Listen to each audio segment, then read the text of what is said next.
for Sagittarius. Let's see.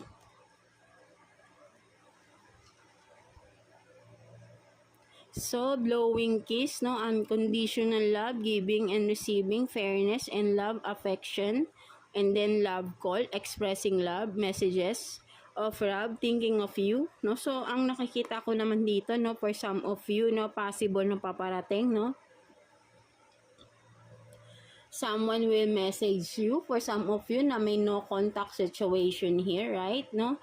At itong tao na to, no, talagang mahal kayo, no, there is an unconditional love here, no, for some of you, no, at gusto niyang magbalik sa buhay ninyo. So, kayo lang din nakakaalam, whoever it is, na meron kayong no contact situation, na mga Sagittarius natin, right? At once na tumawag ito, nag-message sa inyo to, talagang wala na siyang palalagpasin, lahat sasabihin niya na.